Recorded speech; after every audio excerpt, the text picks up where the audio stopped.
Welcome everyone. Hello.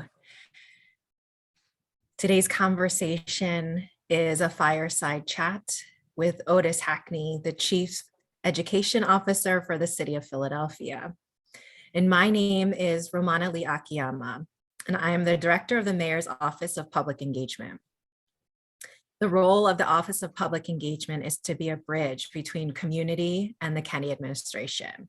And we focus our efforts on ensuring that systemically excluded populations who haven't always had a seat at the table, that they have access and that our government is inclusive and accessible. Today's program is a part of the Black and Gold series. The Black and Gold series is a new initiative that our office launched in February, just a few short weeks ago. And it is designed to foster relationships between Philadelphia's Black and Asian American communities. And as a city, we are recognizing all of the great work that's being done in this space to foster these relationships. And we're bringing together community leaders who are committed to be part of the solution to address complex relationships and to move towards healing. I want to take a moment to introduce my guest today. I'm joined today by one of my colleagues, Otis Hackney. And Otis is the Chief Education Officer for the City of Philadelphia. In this role, Otis launched two major education initiatives for Mayor Jim Kenney, including a city-funded quality pre-K program and the creation of community schools in partnerships with the School District of Philadelphia. Otis also led the administration's efforts to return the school district to local control through a mayoral appointed board of education. This is some very heavy lifting. Otis's role is to provide leadership to improve education in the city. And during Mayor Kenney's second term, Otis spearheaded the Octavius Cotto Scholarship, a new initiative to strengthen the partnership between the city and the Community College of Philadelphia, which makes post-secondary education free for first-time, full-time students. Otis follows the guiding principle that all students deserve high expectations with high support, as well as great schools close to where they live. Otis was the principal of South Philadelphia High School, where he helped heal racial divisions and fostered a collaborative, welcoming environment, successfully guiding the school through 3 years of compliance with the U.S. Department of Justice consent decree. Otis, thank you for joining us. And before I turn it over to you, I'm going to give a little bit more context for today's conversation. Sure, sounds good. Yeah. Well, recent events, particularly the attack that happened on the SEPTA Broad Street line in November of last fall, have reminded us as a community and as a city that despite the tremendous amount of healing that has happened in the past, we still have some work to do. And for those of you who didn't see this video that went viral, what we did see, for those of us who saw the video, was a group of young African-American girls involved in an altercation with a group of young Asian-American teenage boys. And you also see a very young, brave Asian-American woman who we later learned was a high school senior at Central High School. She attempted to intervene. And then she gets dragged into it and is pretty severely beaten and assaulted.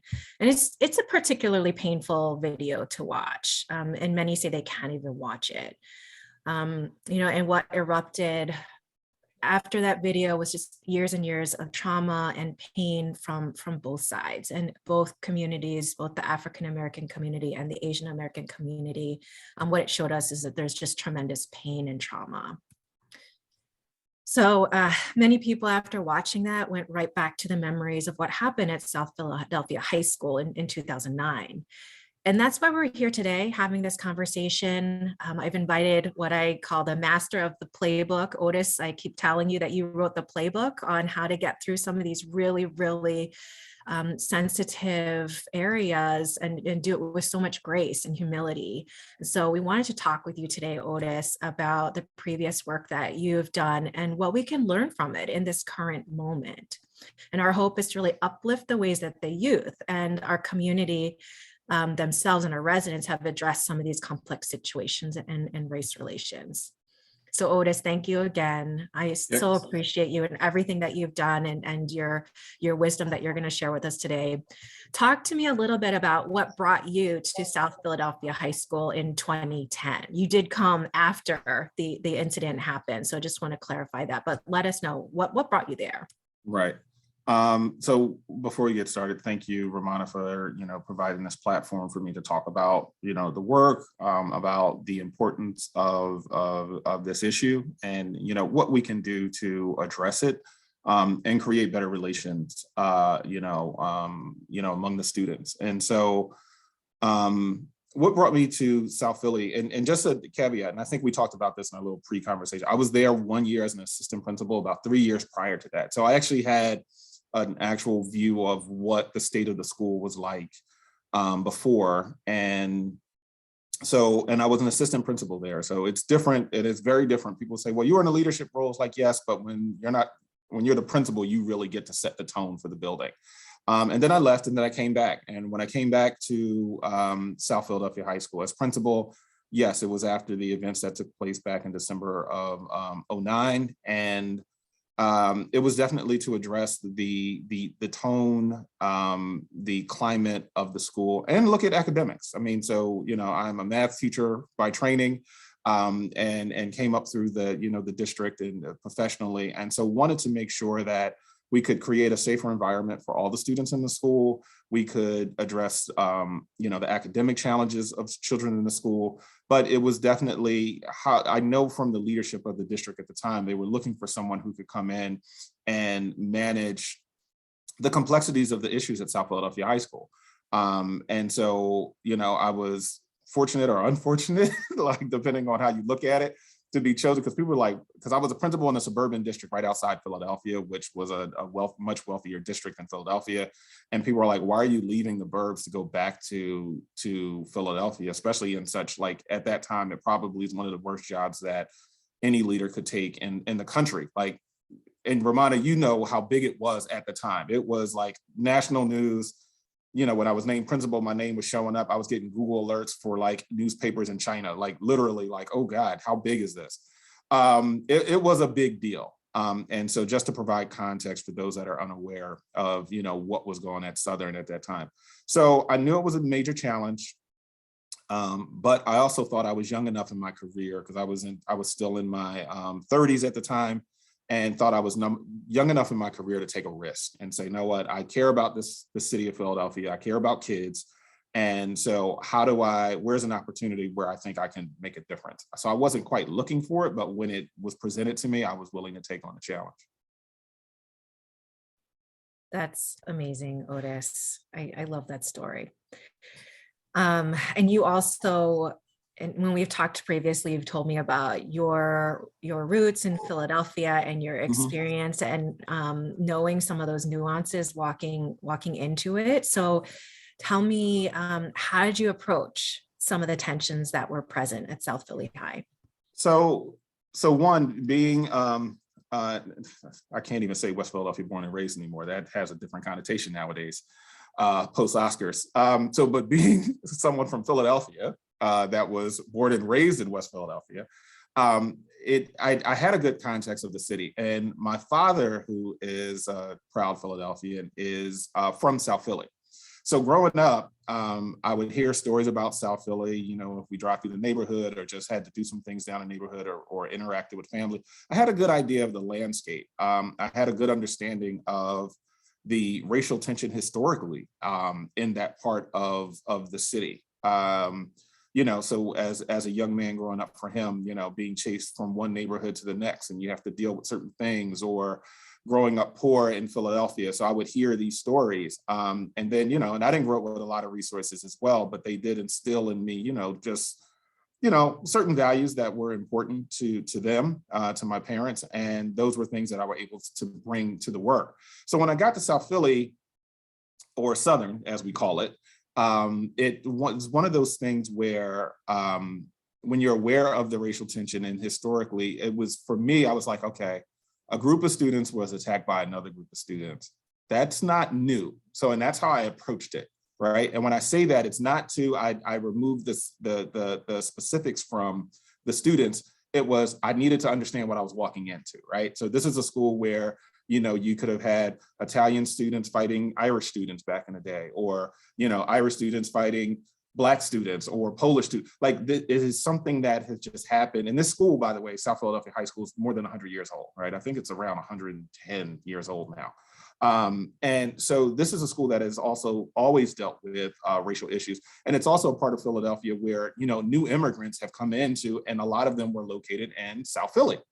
And so South Philadelphia High School traditionally has always had a mix of students, and they've had to deal with racial strife. What I think set this incident away, separated it from previous incidents, is, you know, it's, you know, 2009, we have, the world is a lot smaller because of communications and social media, and the power of student voice in these conversations, I think, elevated all of this. So that way it did put it on the forefront.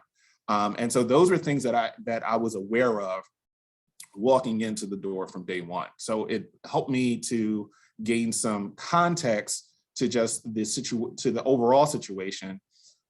What I didn't know is obviously all the specific details of what happened, you know, the previous year. I wasn't there that day. So when people ask me about it, like, well, what happened? I'm like, I don't know, I wasn't there.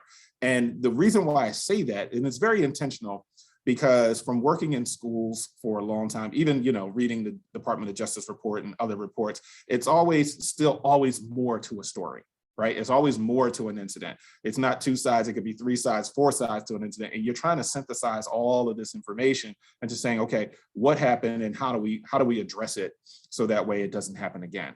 And so, but that was my mindset walking in. So I said, let me get some fresh eyes on it, and then let's figure out what we can do moving forward. Thanks, Otis. And just context, I think, too, for our listeners who may have not even been around in 2009 and didn't know what happened. And I know that you said like you weren't there, but can you tell us like what was the, I guess the headlines of the news, Well, just so we get a sense. Right. It was an incident where there was a precipitating incident that happened like the day or two before, like everything blew up. And that's always been sketchy for me because I've heard so many different versions of that. But in terms of the headlines, basically it was, and how it was framed as well. And these are pieces, like I said, I wanted to make sure that I was addressing that, you know, Asian immigrant students, majority Asian immigrant students, were attacked by African-American students over the course of a day. And it was a large number of students were involved. A large number of students were assaulted, and a large number of students were involved in terms of, you know, contributing to that, to the, or being the assailant. And I struggled with that, right? So as an African-American person in the city of Philadelphia who cares about African-American people, right? When I see those headlines and how things are painted, right? You feel horrible for the victims because nobody should ever have to deal with that, right? So no one should ever have to endure that just for being in a certain place at a certain time and looking a certain way. Like, no one should ever have to endure that. But it also looked at just like, okay, what are going on with this dynamics between, you know, the Black and Asian students, and why is it happening at this school more so than other schools? So is it a thing between Black and Asian students, or is it something in the school, the climate, the culture, rules, policies that's creating an environment that supports this type of behavior? And that's how I wanted to look at it. So that way I can, you know, because I have the mindset, you don't go into you don't fix kids, right? There's nothing wrong with the kids. You got to figure out, okay, what are the adults doing? What are the systems doing? What are the policies that help create this type of environment and creates this type of strife?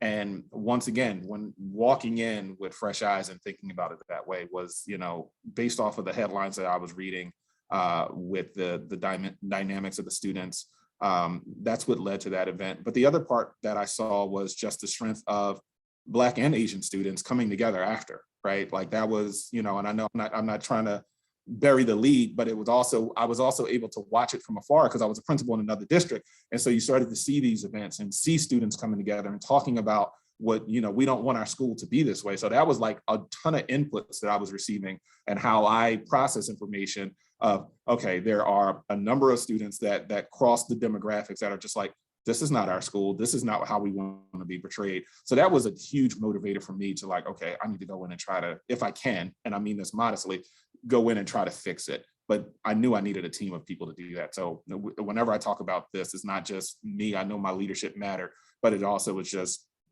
getting the right team and pushing, pushing and pulling at times, and being pushed by them as well to make the changes that we needed to make the students in the school feel safer. Yeah, and that's definitely what I've heard when I've talked to now fully grown student leaders who are active in the community now and continue to do this work around social justice and making sure that our systems are accountable to our residents. And tell me more. When you came into the school, you said you needed to build a team. What were some of the most important steps that you took to, and you referenced that the students were already coming together and wanted to create a system that was going to, and a place that where they were really going to be able to thrive. What were some of the concrete steps that you took at that moment to make sure that you were headed in the right path? So there were a couple things that were afforded me and some things that I created. So, because of the, at the time when I started, the decree from the Department of Justice was in place. And so we had to make sure that we were accountable to that. So I was provided additional administrative support, and I acknowledge that to do that. But once again, what that dynamic was at the time. You couldn't send one person in there alone to do that job. So, I had an administrator who was responsible for the Department of Justice and recording of all documentations and making sure that whatever policies we were putting in place were followed. I had additional, they gave me climate, they gave me a number of things. Some things only lasted a year because I'm like, all right, it was actually too much. Because when I got there, I was like, it's too many supportive services that were not coordinated and aligned. The other part that I did, and I was lucky, actually, I was appointed July 1. Often principals are appointed, it could happen at any time of the year, but a lot of times it's either in August or it's back in June. But July, it was such a slow time at that time. I was able to just do listening sessions.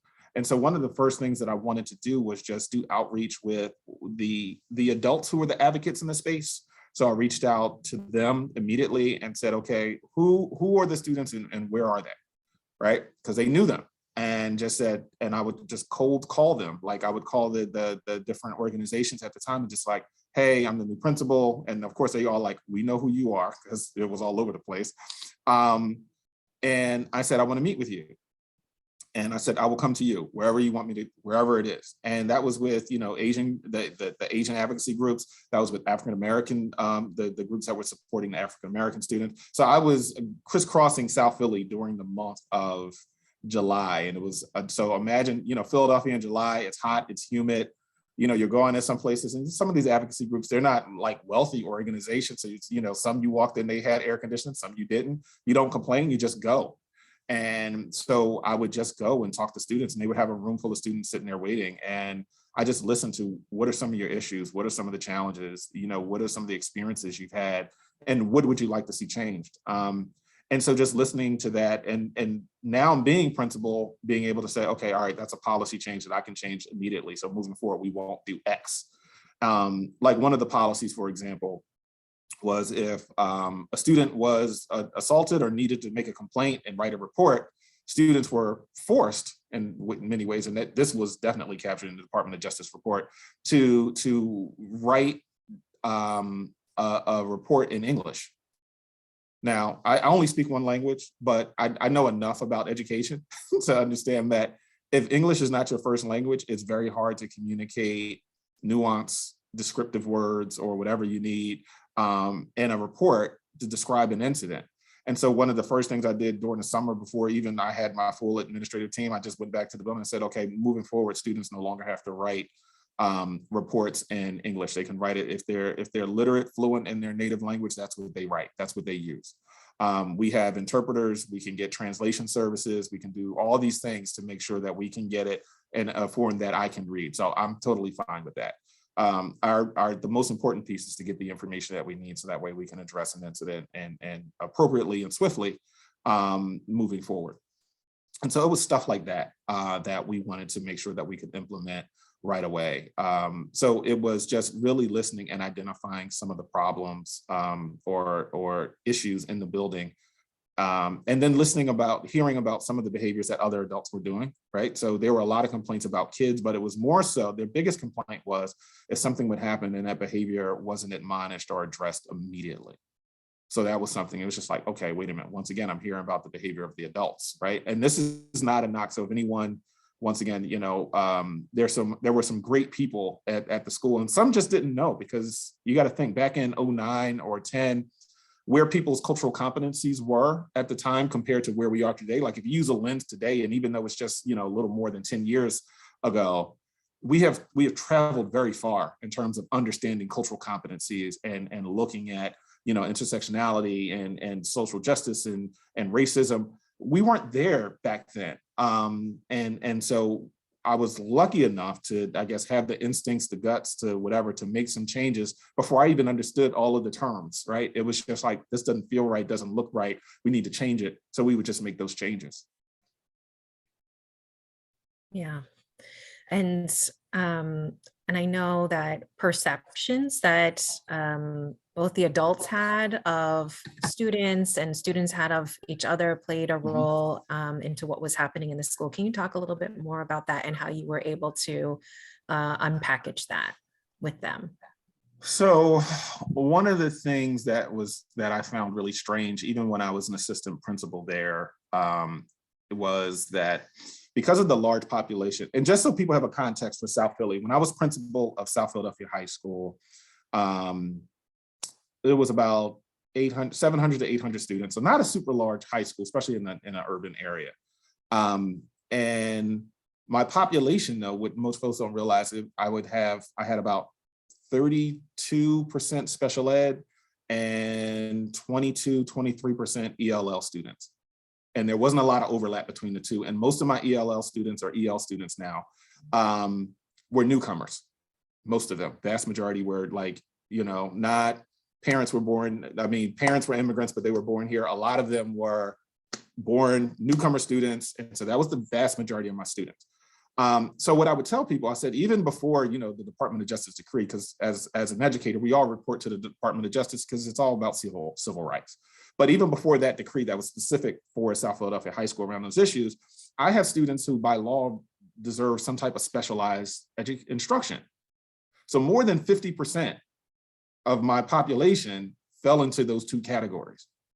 That's tough. And when you talk about economic, levels, most of them are very low income students, very poor students. So it's a tough school to walk into, right? But it's also a school that was packed full of talent. I've always felt that way, once again, just as a person who grew up in Philadelphia with not a lot of resources, not a lot of this, a lot of that, but I had great parents who instilled some good things in me. So I always recognize there's just talent in people, there's talent in the hood, there's talent in neighborhoods, there's talent. So that I didn't walk in and think of it as a deficit model. It's like, okay, we need to tap into the assets of the student. And I just framed that context so that way people understood there was a policy at the time where, and this existed for years, where the second floor, right, the infamous second, I shouldn't call it infamous second floor, but it was the second floor and that was the floor for where all the ELL classes took place. And so that was the floor just for ELL students. And people probably had good intentions when they first did it. They thought that, I guess, it would be better to, co-locate all of these teachers and services together. But what happened is it became very segregated.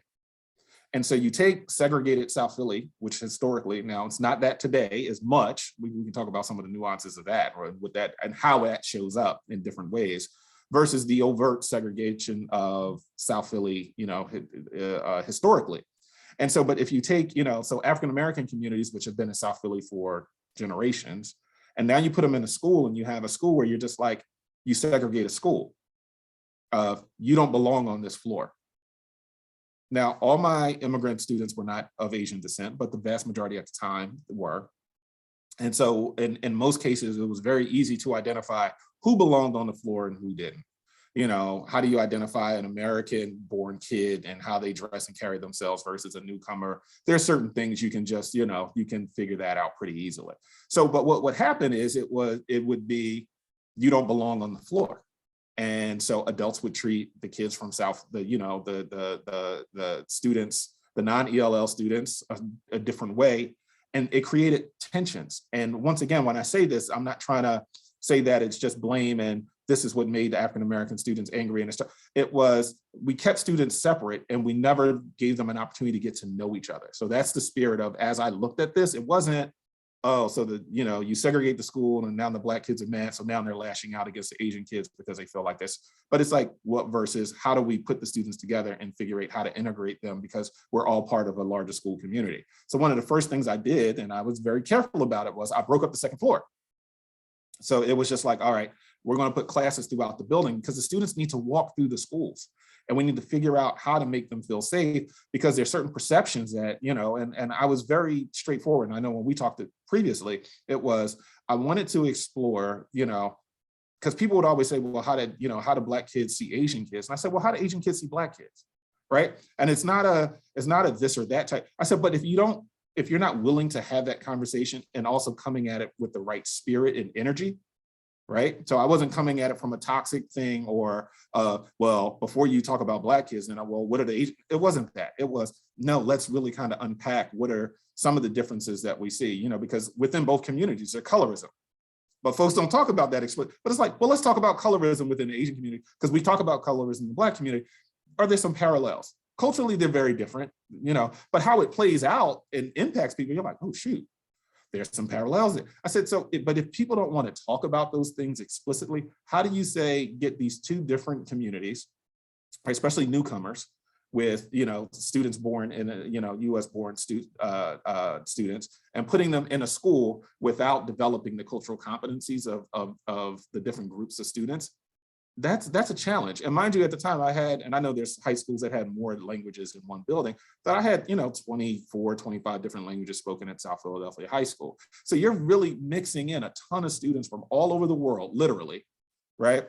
And trying to figure out how to put them in the same building, but nobody wanted to talk about the differences and similarities with the groups. And so that wasn't something that I could do from day one. That took some time to get there. I would never tell someone, don't lead with that question. You got to establish some credibility first, establish levels of care for all students that you serve before you start raising questions like that. Because if you do it and it goes left on you, then you're in trouble. Like you just opened up something that you weren't prepared to deal with. And so, but those were questions that we were able to discuss and think about over time to address the relationship between the students and understand the differences. What are some of the, perceptions? So I said, I didn't want African-American students perceived as being like these big, brutish, strong, violent folks. And at the same time, there were these perceptions that Asian students are like these meek, timid. So I said, they're not that either. I said, maybe they're not comfortable in the United States yet. I said, but because when I would see them together, I said, they don't look meek and timid in the lunchroom when they're sitting together. I said, so let's figure this out, because they're not. So, let's not put these folks at extremes and just and talk about strengths and weaknesses or pros and cons. It's like, they're really just kids. And now let's kind of figure out who they are, what they care about, and how we can get them to first coexist, because people do try to figure out, we want them to get along. Like, no, let's just get to coexist first, right? There's steps you need to take in a safer environment. All students feel comfortable to report incidents or whatever, and then making sure that we as adults are doing things differently to get better outcomes and different outcomes from students, especially around the behaviors that we wanted. And so those were pieces that we started to put in place to begin to shift things at Southern. Some of the things, there's so much more I could talk about, but we only have a little bit of time. Yeah, no, that's amazing. And you're taking us exactly where I wanted to go around breaking down the barriers. And, Otis, you are one person, you're one leader in this space, and it takes so much effort to be able to do this. So how did you instill and how did you empower and bring people along who are part of your team to also share this mindset and to be able to expand the work more? Because I can imagine, like, you're the principal, right? Like how did you scale it within your own community?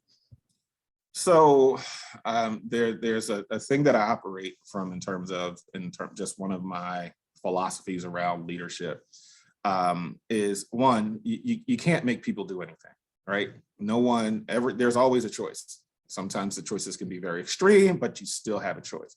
So my thing is, it's around leverage. My philosophy is around leverage and influence. All you have is leverage and influence over people. So what I realized as principal, right, and this can come off a little snarky, but I'll be fine, is if all you have is leverage and influence, then and you work hard not to compromise in those things, where do you have the most leverage points?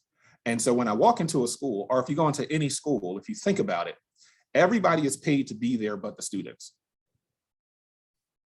All right, so it's really simple. So that means everybody here, if I'm the principal, that means everybody here reports to me. That's a strong leverage point.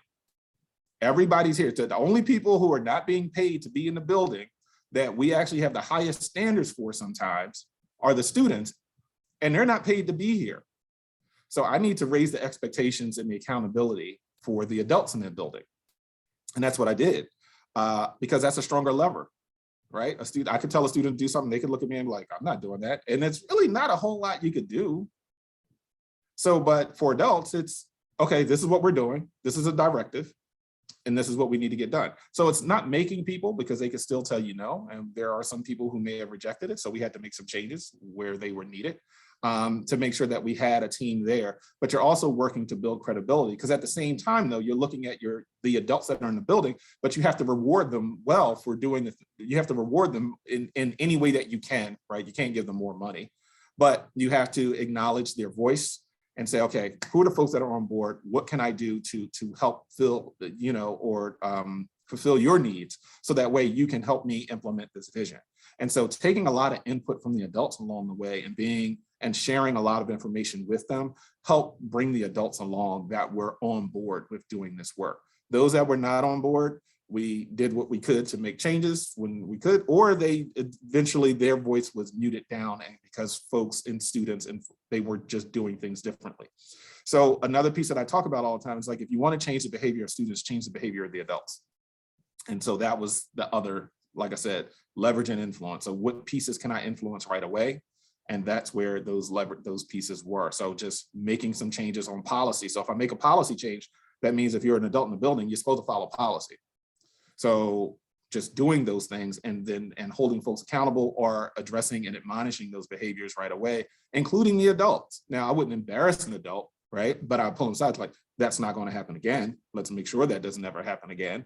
Because you don't want to, sometimes you don't want to undermine everybody and everything. But if there was something that I needed to address right away in front of the student body or in the hallways of the adult did, I'm like, whoa, wait a minute, let's stop. You go ahead to class and I'll deal with that. And sometimes the kids are like, ooh, you're in trouble with Mr. Heck. Oh, well, because we do it to kids all the time. If a student does something in the hallway and I see them and I admonish, and the kids might say, ooh, you're in trouble with Mr. Why are we as adults, excluded from that accountability? Because we're all just people in this space, just because, so it was really being able to take that level of risk with the adults and with the kids, but understanding the spirit of where I was coming from, because I was still trying to always be an active listener. So even if the adult was upset that, well, the adults get upset when you do that in front of the kids, I'm like, okay, then let's stop doing that. But what are some of the other issues that we need, that I can do to support you in that?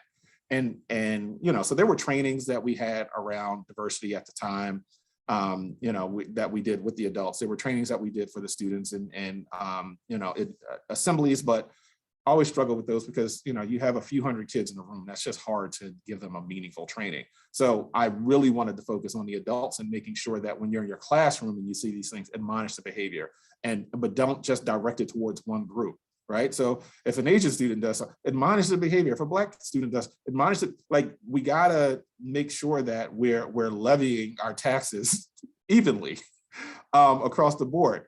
And when I say that, and I understand the difference between equity and equality, right? So I understand that, but we had to figure those things out, because stuff was levied a little heavier on Black students when there were incidents between Black and Asian students, and that stuff builds up, and it does create a toxic environment And then you can't even get to what's wrong with the dynamics just between Asian communities and Black communities. Right now, I'm just dealing with these little, now we call them microaggressions, or policies that, where students are suspended at a higher rate than others for similar behaviors, because those things, and I observed them when I was an assistant principal, where those things would happen. I'm just like, it's a powder keg and it's going to blow, and it blew.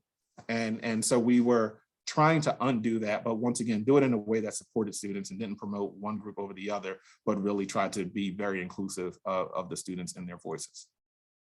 Yeah, powder keg, that's a great explanation or a great analogy. And I've also heard another community leader talk about Philadelphia as being a tinderbox, right? Just really ready to combust, and little things add up. And I think that's what we're seeing today too. And you talked about Black and Asian students just being okay to coexist. And I've also heard it talked about, like, how can we get used to sharing the space together? Can we just share the space together? Right. And so wanted to ask you, like, what about your time at Southern? Do you think our communities right now across Philadelphia can take away and learn and adapt in this current moment? One is, and depending on the context, so across the city, leadership always matters, right? So our leaders have to just get out in front of it. When we think about and the incidents that are taking place, like right now, let me back up. In Philadelphia, there's violence is at an all-time high, right? In terms of, I haven't seen it like this since the early 90s, and I remember those days. So there's certain aspects of it, but this feels very different than that. And then you couple that on top of what some of the dynamics, especially with the previous, when I talk about administration, I'm talking about presidential, the climate that was just created in the country with that administration around overall. And then, you get hit with a pandemic, and they're heightening tensions with, just the people in the country versus Asian. And then it like morphs into now some of these incidents that we're seeing again on the rise, right? Or they have risen.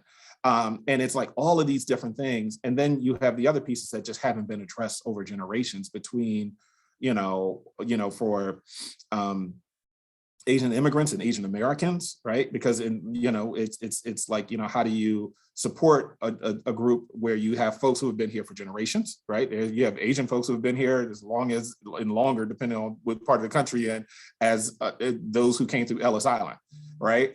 And then you have, newcomers. And so how do you figure out, especially for newcomers, and that's what I had to deal with at Southern, is how do we welcome them into the school, but saying these are the cultural competencies that will help you survive, and I shouldn't say survive, that's a horrible word. And when I say survive, thrive, right? Because it's and if you know me, you know what I mean by survive. It's not a like danger thing, right? Surviving and thriving, right, is a thing I do all the time. And so how do we do that so that way you can like survive and thrive in a new space? Because if I switched it the other way around, it's like if someone said, hey, Otis, you have to relocate and go to China. All right, I got to figure out a way to survive and thrive in this new environment. Like so what cultural competencies do I need to learn? I need to figure out the language as quickly as possible, at least listening and understanding before I can, speak freely about. But so when I talk about survive and thrive, that's the spirit that I bring. And so I always try to set a context for that, because some people will hear like, oh God, what do you mean I got to survive? Like, well, we do. We just have to figure that out. So, but it's really about, how do we get folks in the room and talk about some of these differences, so that way, and a space where it goes beyond coexisting, now where it's coexisting, we're co-planning, we're co-leading, we're living together side by side. We all the fluffy stuff, we want to be able to see the differences, but also share at times a very common vision, so we're working towards a common goal. And so I think that's very possible today, but it takes a lot of listening, a willingness to say when you're wrong or things are not right, and do it in a way, hopefully, that it's safe and they provide you time to address it.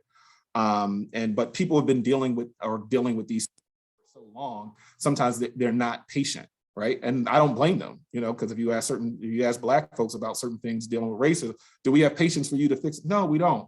And for the AAPI community, certain things are like, we don't have any more patience, right? We want this addressed now. And so what are the low-hanging fruit that in terms of that are meaningful and impactful that you can change right away? Identifying those things and taking actions right away is something that needs to happen in these spaces.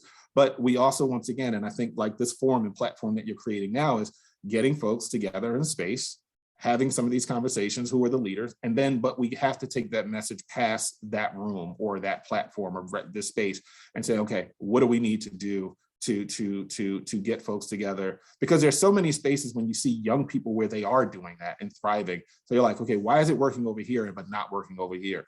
In this school, the Black and Asian students get along, they're on the same teams, they're doing this, they're doing that, and they're interacting and commingling, and it's totally fine. And then in other schools, it's not. So what's going on? Those are pieces that I think that, you know, we need to highlight more, that to show that these relationships can be positive. And then when you have the outlier, and then hopefully, right, if there isn't, you don't want an outlier incident, but when it happens, there are people that can say, you know what, okay, we know what to do. We know how to address this moving forward. When I was at Southern, I never promised folks that something would never happen. I said, but I will promise that we'll take, you know, swift and appropriate action. Right. And I always framed it that way in terms of, because people are like, well, you mean swift and appropriate discipline? Like, wait a minute, no, hold on. I need to figure out what happened, and then let's take the appropriate actions to address whatever the incident was. So sometimes it could be a disciplinary thing. Sometimes it could be, we need to have a meeting and have a conversation. And so because your whole goal is actually not to discipline or your way through this, it's really about, how do I modify behaviors to get the outcomes that we want? Right. And when I say I mean that in a very small way, not like I as some supreme thing, just as a principal. Okay, what can we do, or what can I do as a principal to modify behaviors to get the outcomes we want? So we need to look at the city and say, okay, what are the behaviors that we don't want to see? And then let's unpack that. And what are the things that are creating some of those or forcing some of those behaviors, or where people have choices, they send the lean that way? Then we need to do something in the systems to kind of address it. So that way you're like, okay, we want to see more of this behavior. It's a science that, you know, there are behavioral scientists that could talk more, you know, in an expert manner around these things.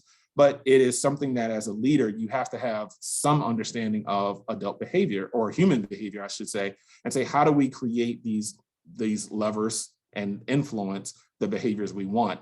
And that's a lot of work, and it takes a lot of conversation, a lot of smart people to sit around the table. And then you have to be bold enough to make the changes regardless of, you know, whether it be a contract or some rule. Who's willing to change the contract? Who's willing to change the rule before, you know, the Department of Justice gets involved?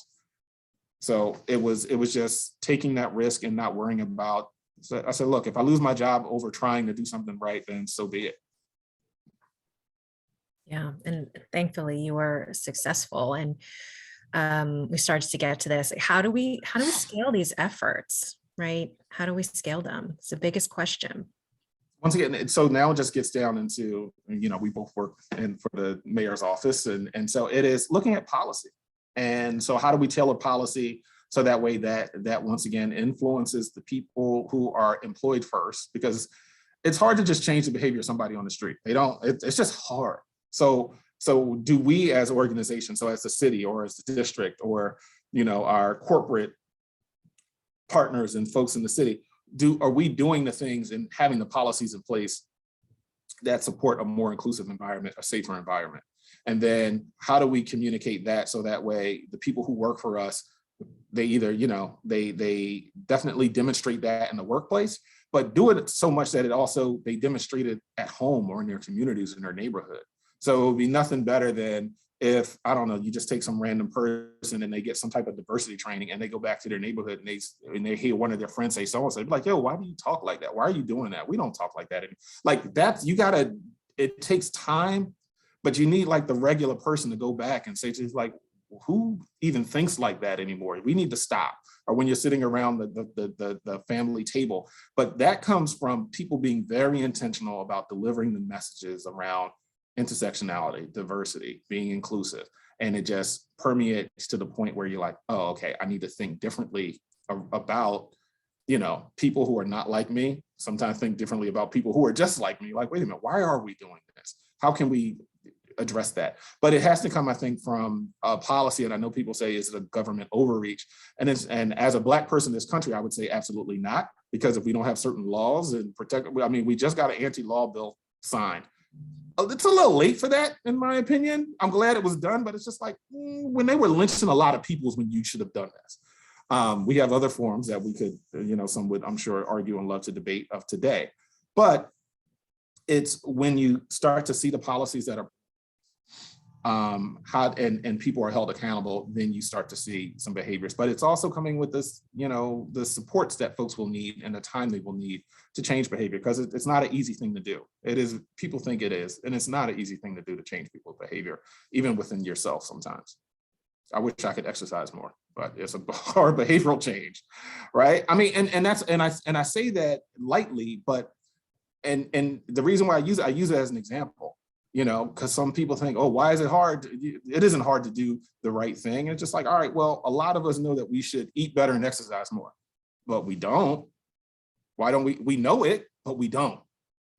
And I'm guilty of it, right? So I'm not. And so imagine something that's for you in your own life and quality of life and health. And sometimes we don't even do that. So let alone, I need you to change your behavior to impact somebody else.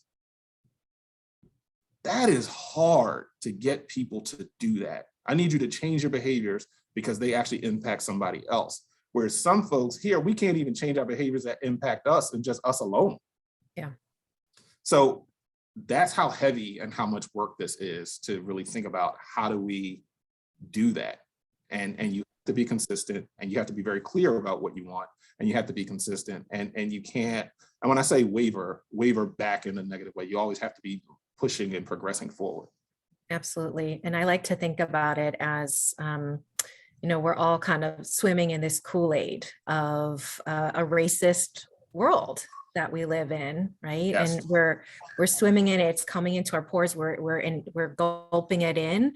And every day it's a choice when we wake up how we're going to be in this world. And so when I talk about being an anti-racist, I say that I'm waking up every morning and I'm making a certain choice that this is how I want to show up in this world.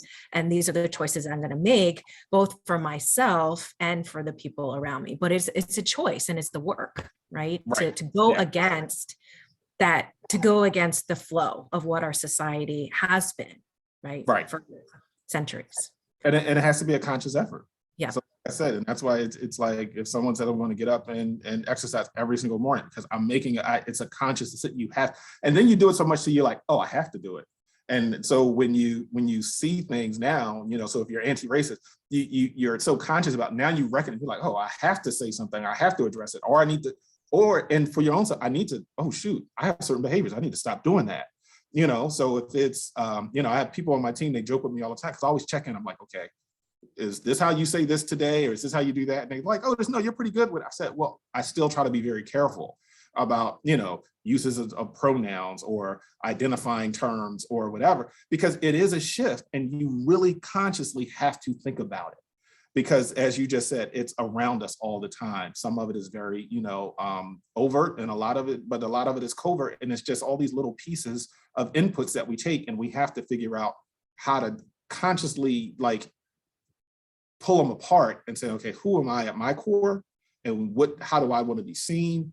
And then how do I want this to impact others? And a lot of folks just don't think of themselves in the world that way.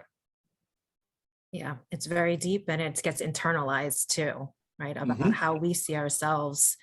And that's the work to undo all that. Yeah, I just say start with your own behaviors. If you can figure out how to you be a better person, then it's like, okay, that's one less person. That's what we have to worry about. And so how do we educate more so that way they can, get on that path as well? Yeah. I want to shift a little bit, and, we're going to have a new superintendent pretty soon. What would you tell this person coming in about these challenges? What is one thing that should be on their radar screen? For the new superintendent, I would tell them to just first learn what the issues are, so do whatever diligence they need.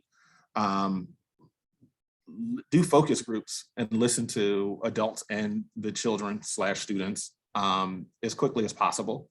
So as you start to synthesize your plan, it's incorporated and baked into what you're doing. It's not one of those things where you're like, you lay out your vision for the district and you're like, oh shoot, I have this issue over here.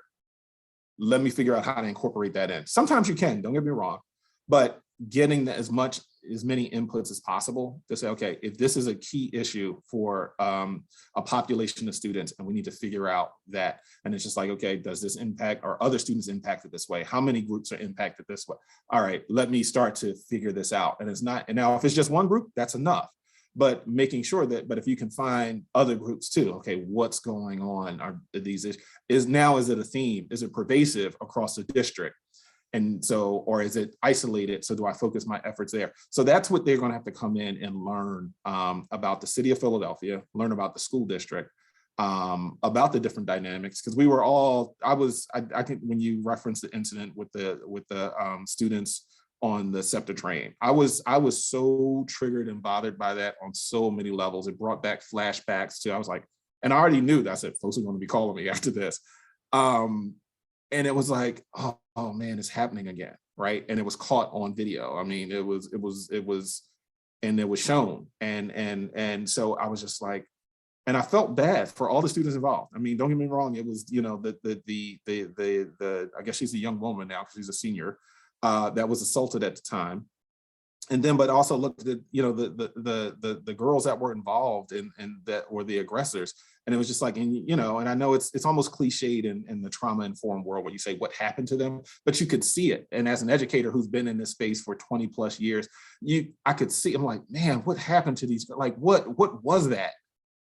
Because now you're labeled this, you could be charged with this, and these are things that can impact you for the rest of your life, right? And don't get me wrong, the young woman that was assaulted, that's going to impact her for the rest of her. So now you have all these victims of this stuff that some things they're not even wholly responsible for, that have just happened to them and put them in this same space, and you have this. And so that's where my heart went in terms of like, how do you look at it? And so for our new superintendent, they're going to have to unpack some of those things, and hopefully they tap the shoulders of the right people to get the information that they need to begin to think about, okay, what are things we need to put in place to make sure that our students feel safer in schools, they feel safer going to and from school, what's happening within our buildings, because those are environments that we have more control over. So that way, but if we do that well, then that actually does impact how students are, you know, when they leave school. So that it's not just one student stepping up to support a group of students who were being bullied, versus it's like all the kids at the school like, whoa, leave them alone, chill, like relax. And so it's not just one, because she was one, and that was an amazing and a brave thing that I don't care what anybody says, that it was just an amazing, brave thing for her to do and step up. And she probably knew the risk, but she was willing to take it. But she should never have to be in that situation. So, but sadly, too many of our kids are, whether it's that or other things that they have to deal with here in our city. And so we have to really figure out a better way to support our children. So, but that's what I would talk to the superintendent about. And I think the candidates that we've at this time now, I don't think anything is public, but I'm pretty sure that whoever comes in as a new superintendent, that's going to have to be, you know, a high priority. Yeah, and I hope they call you. I hope that you're on the top of that phone call list. Well, I'm the chief education officer. I can just call.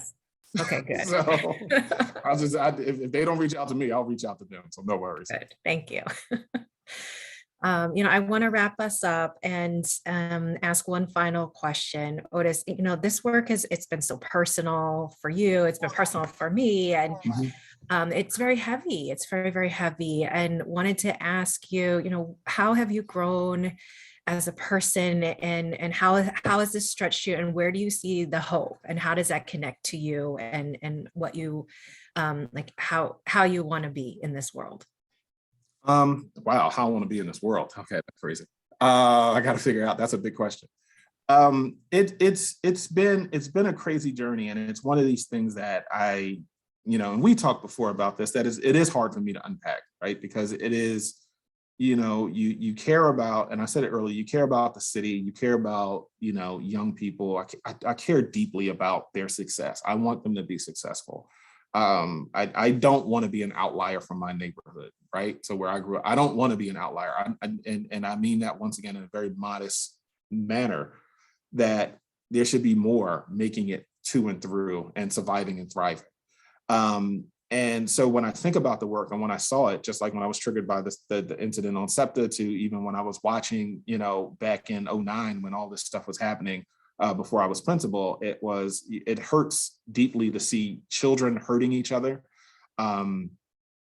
And so how do you begin to just change that? So it has been a huge emotional journey through it all. That's why I was triggered by like I said, that last incident where I just felt it in my gut. I was like, oh, this is so bad. This is horrible. But it does change you. It provides you, or for me, provided me with a new network of people to learn and grow about, once again, those differences that I talked about, and thinking about how do we get to a space where we can, sounds cliche, celebrate the differences, embrace the differences, but yet thrive together. And I think about like missteps too, right? I mean, there's some things I know I didn't get right. There's could be things on this conversation right now someone could critique and say, oh, why did he say it like that? And so, but trying to learn from those missteps. And so I try to take the criticism. I never minded. It was never a problem with engaging with people with opposing views, as long as they want to have a conversation. If you just want to yell at me, that's just not going to work, right? But if you want to engage me and say, okay, these are some things that I heard. Why did you say this? What did you? Those are the pieces that I embrace, because it just helps me grow as an individual. It helps me grow in terms of, me as a leader. And the people that I serve. So as long as I'm in a leadership role, I think of myself in that way of like, these are the people that I need to serve. I've been appointed or chosen or whatever to do it.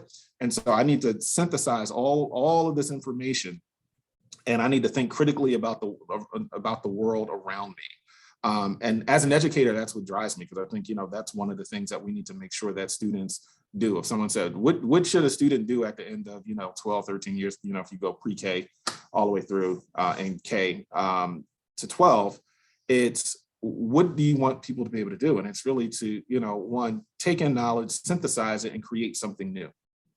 Like that's like almost the highest form of intelligence, right? In many ways, is to synthesize all this stuff, think critically about it, and can you create something new? So create a new paradigm, a new space, a new reality.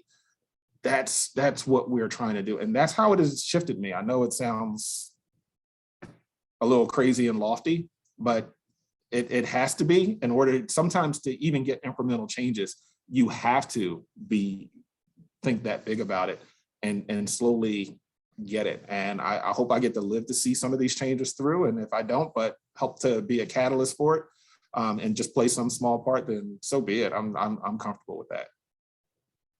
Yeah, it's a story of how we evolve and grow as individuals and as a society, right? And Yes. at this moment that we're in, it's an opportunity, right? And the Chinese culture talks about crisis as being also an opportunity, and so that's how I'm looking at this too. Yes.